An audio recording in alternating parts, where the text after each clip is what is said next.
Olá, começa agora mais um Novos Tempos. Em 2015, o endividamento das famílias atingiu o maior nível dos últimos 10 anos no país. Segundo o Banco Central, os brasileiros comprometeram boa parte da renda com bancos, financeiras e cartões de crédito. Mas a que se deve esse aumento das dívidas? Há uma relação destes dados com a crise financeira que o país atravessa? É possível mudar essa situação diante de juros e desemprego maiores, por exemplo? E como não deixar o problema se transformar numa bola de neve? Vamos começar ouvindo as pessoas nas ruas. A senhora está muito endividada? Um pouquinho. Não, graças a Deus. Não, nem nada. O que a senhora faz para pagar as dívidas? Deixa de usar. Cancelei o cartão e não faço mais compras. Só o básico mesmo, que é a alimentação e pagar as contas. Como é que a senhora faz para cuidar do orçamento e não ficar endividada? Contas e mais contas. Eu sou contadora, então meu negócio é papel e lápis. Gasto o necessário e ainda guardo um pouquinho para minhas viagens, que eu viajo muito.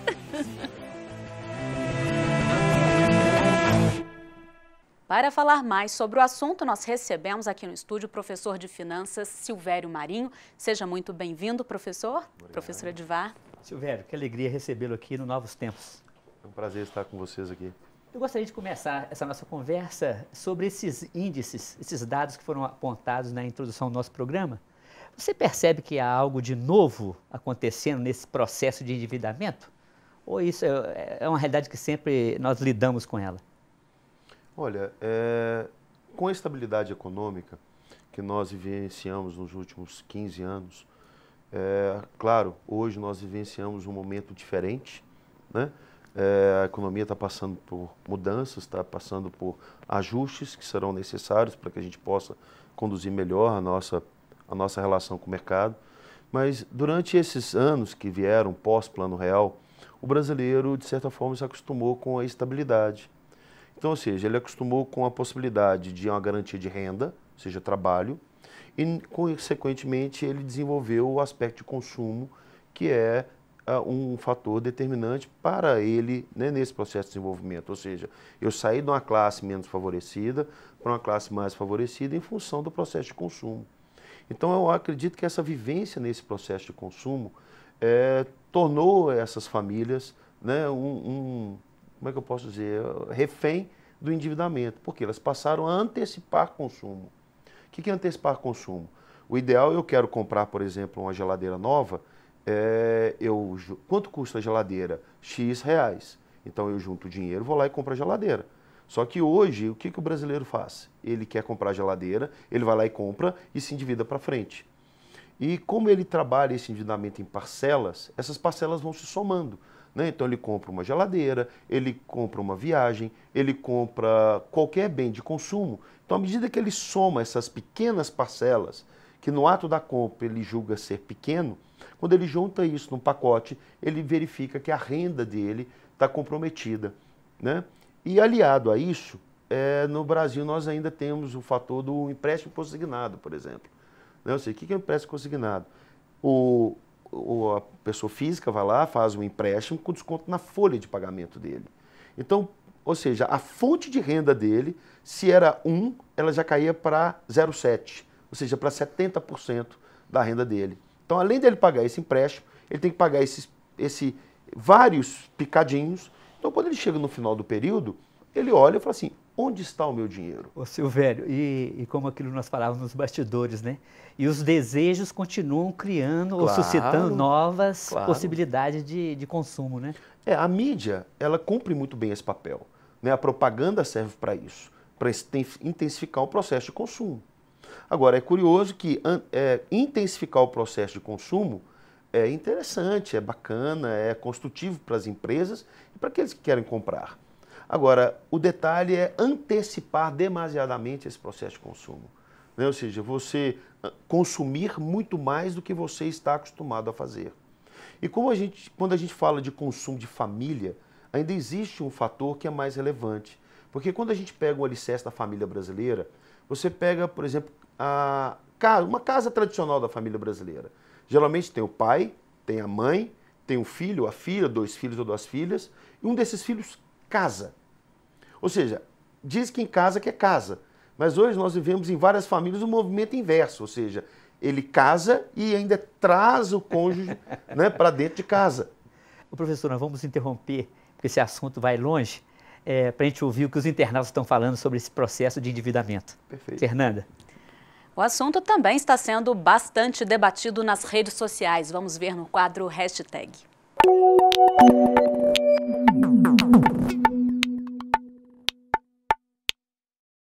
Vamos ver então quais são os comentários de hoje. O primeiro, você sabe consumir? Cuidado com o endividamento que com o tempo se torna inadimplência. Um segundo comentário, é dia 7 e se eu contar que não sobrou nada do meu salário, ninguém acredita. E um último, aprenda quais são as dívidas boas e as dívidas ruins. Dívidas, endividamento, devedor, são várias hashtags aí falando sobre esse assunto. Tem um aí preocupante, né? Inicinho do mês aí, acabou de receber, o salário já acabou. E esse último também gostaria que o senhor explicasse pra gente, professor, dívidas boas e dívidas ruins, tá certo que dívida nenhuma é boa, né? Mas como é que tem dívida boa e dívida ruim? Explica, por favor. Vamos começar por ele, então. Claro que a dívida, existe sim a dívida boa e a dívida ruim. A dívida boa é aquela dívida que a gente administra, ou seja, endividar não é o problema é perder o controle da dívida. Né? Então, sempre a orientação que eu passo para as pessoas, que ao desenvolver o processo de endividamento, evitem de fazer esse processo relacionado a bens de consumo. Por exemplo, eu vou comprar uma camisa, eu vou comprar, por exemplo, uma viagem, eu vou fazer um lanche, eu divido isso aí, eu vou ao supermercado e a compra do supermercado eu divido ela de 3, 4 vezes no cartão e os supermercados às vezes perguntam isso, quer dividir a compra em 3 vezes? Então, claro, se ele tiver o controle, sem problema. Né? Agora, o detalhe é que a boa parte das pessoas do nosso país não tem uma cultura financeira bem formatada. Então, é aquilo que eu disse, ele vai juntando endividamentos, desde um supermercado que ele parcelou de 3 vezes, até a compra do eletrodoméstico, a compra da blusa. Então, isso vai se somando no salário dessa pessoa. E, por exemplo, aí eu já vou emendar com o Cláudio. Né? O Cláudio disse, hoje é dia 7 e eu já não tenho mais dinheiro. Ou seja, ele recebeu o salário dele. É bem possível que ele possa ter um empréstimo consignado. Então, ou seja, aquilo que eu disse, ele já começa com o salário menor, porque ele já deduz da conta dele, e ele ainda tem que pagar uma série de endividamentos. Né? Ele tem que pagar o cartão de crédito, ele tem que pagar o boleto, ele tem que pagar o carnê. Então a dica é, qual que é a dívida boa, vamos dizer? A dívida boa sempre é a dívida administrável, ou seja, aquela dívida que comporta na renda do trabalhador. Né? Existe um conceito, um jargão, que essa dívida não pode ultrapassar 30% da renda líquida desse trabalhador, que a gente tem que preocupar que não é renda total, é renda líquida. Né? Não se esqueça que nós temos um sócio no nosso salário, que é o governo. Isso, o nosso sócio. Quando você recebe o seu salário, o sócio pega o dele, que é o imposto de renda retido na fonte, o INSS e outras incidências. Então, a base de cálculo, a observação, nunca é sobre o salário bruto, mas sim sobre o salário líquido. Né? Então existe um jargão que, olha, nunca comprometa mais de 30%, mas isso é variável, depende da educação da pessoa em controlar esses números. Né? Porque também tem aqueles gastos que não são previsíveis, né? Assim, que vão surgindo pelo meio do caminho, é um caso de uma doença, é uma necessidade de uma coisa que queima, né? O carro que dá um defeito. Sim, esses são fatos inerentes, que não estão sob o controle das pessoas. Daí uma cultura que nós também precisamos de melhorar isso no nosso país, que é a cultura da poupança, o poupar. O que a gente vê muitas vezes é aquela filosofia, mas eu faço pouco dinheiro, o meu salário é pouquinho, então como é que eu vou guardar de um salário pouquinho? Né? Então eu digo, guarde pouquinho. Né? Guarde um percentual do seu salário. Se eu faço R$100 por mês e guardar 1%, eu vou guardar R$1. Ou seja, guarde 1%, guarde 2%, estipule uma meta para que você possa realizar essa retenção, ou seja, essa poupança. Para quê? Exatamente para cobrir não só um carro que estraga, uma farmácia, algo emergencial, mas o desemprego.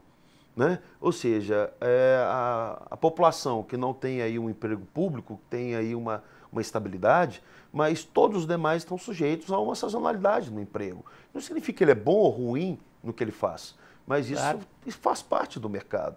Então, à medida que ele desenvolve uma poupança para essa baixa no seu trabalho, ele também estará se resguardando, né, para que ele possa, no mínimo, garantir a sobrevivência dele e da sua família. Silvério, nós estamos conversando, o assunto vai puxando uma série de perguntas na nossa cabeça. Mas nós vamos chegando ao final do primeiro bloco, nós vamos chamar um breve intervalo e depois nós continuamos essa conversa. Perfeito. Fernanda. No próximo bloco, nós vamos mostrar histórias de pessoas que estão enfrentando o problema das dívidas e dar dicas para quem precisa sair do vermelho. A gente volta já já.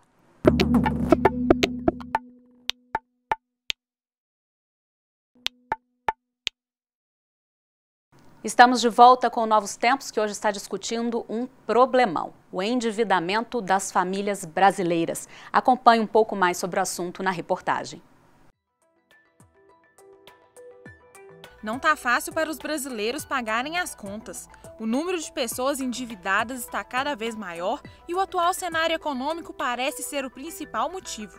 Mas as dívidas não são tão novas assim, não. As pessoas que compraram a crédito, principalmente a longo prazo, que foi 2012, 2013, prestaram atenção apenas se aquela prestação cabia no bolso dela naquele momento. Não imaginaram, assim, o impacto dessa prestação no seu orçamento ao longo do tempo. Com esse aumento da inflação, que teve aumento do custo de vida, as pessoas estão gastando mais para manter os seus bens de primeira necessidade. Além disso, elas ainda têm que honrar com a prestação. Maria das Dores já atingiu o limite de empréstimos consignados no contra-cheque. Além disso, a professora aposentada paga o cartão de crédito e tem os gastos básicos, como condomínio, luz e telefone. O salário não deu conta e ela sabe muito bem como foi parar nessa situação. Mesmo eu fazendo um orçamento, eu não respeito. Eu não tenho compromisso com o meu orçamento. Eu vou além do que eu tenho certeza que eu recebo e que eu poderia pagar. Quando você sente, você já está com o cartão de crédito alto, né, com compras parceladas de 3, 4, 5 vezes, é isso. E foi na prática que ela aprendeu como não cair mais na tentação e se enrolar nas dívidas. Pergunta a você mesma, eu preciso disso? Então você vê um sapato, eu preciso, gente, mas eu tenho tantos. Você vê uma blusa bonita, mas eu preciso dessa blusa. O guarda-roupa não está cabendo de roupa mais, não tem onde pôr mais sapato. Né? Então o dinheiro da gente vai nisso aí, ó. Para pagar as contas em dia, muitos brasileiros estão tendo que deixar as compras consideradas supérfluas de lado. É o caso de Edinaldo, que é eletricista autônomo. A crise fez com que os serviços diminuíssem e as dívidas aumentassem. Em casa, já começaram os cortes de gastos para a situação não piorar. Sair todo sábado, ir para uma pizzaria comer uma pizza, em vez de toda semana, ir de 15 em 15 dias, ir para o clube toda semana, não ir mais, né? Alimentação também, aquelas coisas mais sofisticadas, cortar, cervejinha também, cortar. E os especialistas sempre alertam, planejamento e organização são essenciais para não passar dos limites. Compre se realmente está necessitando do bem. Se for comprar a prazo, principalmente a prazo muito longo, guarde o dinheiro há algum tempo, planeje esse seu consumo, dê uma entrada maior, diminua o número de prestações, vê se tem juros embutidos nessa prestação. Não compre aproveitando ofertas e descontos, a não ser que você for pagar à vista e você tem realmente a necessidade desse bem. E faça uma reserva financeira, que pode acontecer um imprevisto na sua família.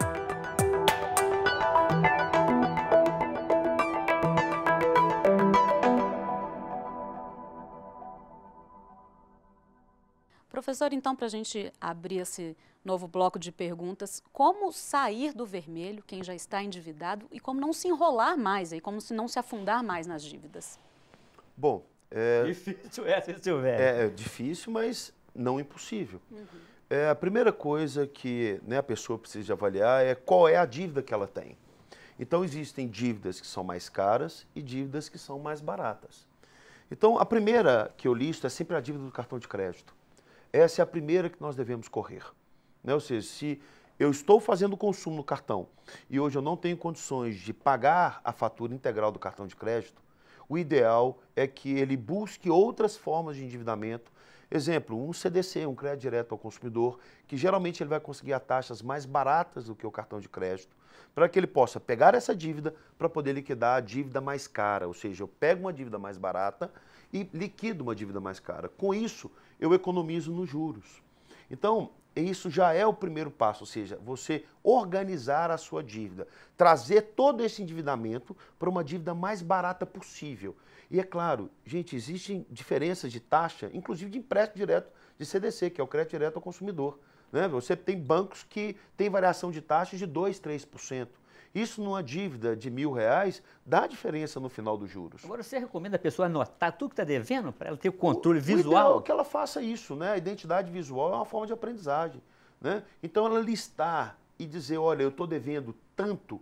E outro ponto, onde está essa dívida? Essa dívida está no cartão? Essa dívida está no boleto? Qual é os juros que esse cartão me cobra? Qual é os juros que o boleto me cobra? E realmente negociar, ir até os bancos e falar, olha, quais são as linhas de crédito que você tem? Olha, eu tenho uma linha de crédito no valor de tanto a determinada taxa. Qualquer crédito que você pegar mais barato, a taxa que você já tem, concorda que você já está economizando? Então esse é o primeiro passo, ou seja, eu já tenho dívidas e preciso de organizar essas dívidas. Então é trocar dívidas caras por dívidas mais baratas. E é claro, o segundo ponto é inquestionável. Isso para qualquer pessoa e também, se é para as empresas, também são para as pessoas. É adequar o padrão de vida à renda. Hoje, qual é a renda que eu tenho? A renda que eu tenho é X. Então, quais são as minhas prioridades de consumo? Aí, mais uma vez, envolve anotar. A minha prioridade de consumo é a alimentação, é o transporte, quanto eu gasto com esses itens. Para ele verificar no final do mês ou de um período, sobra dinheiro para eu poder fazer outras coisas que são menos prioritárias, né? Então, à medida que ele organiza primeiro o endividamento e depois ele organiza o processo de consumo, há uma tendência dele sair dessa condição de devedor. Agora, Silvério, no intervalo nós constatávamos aqui que nós, muito mais do que racionais, somos seres de desejo. Sabendo disso, você não acha que é perverso um mercado extremamente sedutor nas suas propagandas e estimular, sabendo dessa realidade de endividamento, que a cada dia assim, a felicidade está no consumo? Sim, agora perceba que cada um faz o seu papel. O mercado faz o papel de estimular o consumo, né, de vender cada vez mais. Esse é o objetivo das empresas. Agora, o detalhe é que na outra ponta, o consumidor também deveria fazer o papel de organizar, ou seja, ele tem que fazer aquela pergunta básica, eu posso consumir? Esse consumo está dentro da renda que eu realizo? Né? E dentro das minhas prioridades, porque o que é prioridade para um consumidor deixa de ser prioridade para outro. Mas entre o mercado e o consumidor, você não acha que esse sócio que nós temos, o Estado, o governo, deveria ter regras claras e com mais controle, por exemplo, sobre os lucros das instituições financeiras? Você falava do cartão de crédito? Eu vejo que eu sou contra qualquer interferência do Estado em questões econômicas. Sempre que o Estado interfere, coisas boas não acontecem. O mercado, por si só, ele se regula. Existe um conceito básico em economia de oferta e demanda, né, que ele se regula por si só. Então, à medida que as pessoas descobrirem que o endividamento, por exemplo, do cartão de crédito é muito alto e não fizer isso mais, ou seja, não se endividar mais no cartão de crédito, automaticamente as instituições financeiras que operam, né, essa forma de recebimento, elas precisam de se adaptar. Porque elas fazem dinheiro com esse processo. Quem nunca recebeu uma carta em casa, ainda que pague o cartão de crédito em dia, dizendo o seguinte, parcele a sua fatura em até 12 prestações, alivie o seu bolso. Né? Então, ou seja, perceba que a empresa está fazendo a parte dela. Ela quer fazer o dinheiro. Agora, na outra ponta, cabe ao consumidor se educar. Ou seja, entender que esse é um endividamento caro. Então, eu queria que a gente conduzisse a conversa agora para isso que você colocou para mim, que é o ponto central. Como trabalhar a educação financeira se nas nossas escolas nem sempre tem esse espaço adequado? Primeiro ponto é que nós deveríamos ter educação financeira nas escolas. Desde a mais tenra idade? Países desenvolvidos já trabalham isso na educação, né, infantil com os alunos. Alguns pais, eu como financista, trabalho isso com os meus filhos. Ou seja, você tem um recurso que você pode usar para você fazer as suas coisas. Acabou, você tem um ônus por isso. Sobrou, que é a poupança, você pode usar esse recurso para a semana que vem. Então, à medida que a gente começa a trabalhar com os nossos filhos essa cultura, ele vai crescer com essa cultura de organizar o gasto e a cultura da poupança. À medida que a gente conseguir fazer isso, a tendência é que a gente tenha uma próxima geração que vai sofrer menos com isso. Diga, sofrer menos, porque sofrer com esse ajuste sempre é delicado, né? A gente sempre vai sofrer com, eu quero comprar, mas eu não posso, né? Então, esse lado do humano, mais uma vez, da necessidade, ela sempre vai bater na nossa porta. Que conversa maravilhosa, viu? Acho que todos nós precisamos estar conversando sobre o assunto, lidar com dinheiro. Sim. Na verdade, é algo que está presente e necessário na vida de todos nós, né? Sem dúvida, né? As pessoas hoje têm dificuldade em falar de dinheiro, em organizar o dinheiro, né? em expor, às vezes, as suas dificuldades. É como se fosse parece uma menos-valia de uma pessoa que passa por alguma dificuldade. Eu acho que a questão não é por aí. Qualquer um de nós pode passar por um momento como esse. Basta vir um problema que vai extrapolar o seu poder aquisitivo, né? Então, as pessoas precisam de minimizar esse processo com poupança e educação nos seus gastos. Silvério, muito obrigado pela sua presença aqui no Novos Tempos. Foi um prazer. Espero ter outras oportunidades da gente continuar essa conversa. Perfeito. Discutir sobre endividamento não é assunto agradável, mas, inegavelmente, cada vez mais necessário. Somente fica endividado quem gasta mais do que recebe. Mas só isso não explica a situação atual. Vivemos num sistema de mercado que estimula o consumo ilimitado. Temos um sistema financeiro perverso que pratica ofertas de crédito com juros imorais. Sem educação financeira e muita força de vontade, dificilmente não caímos em tentação. Portanto, todo cuidado é pouco.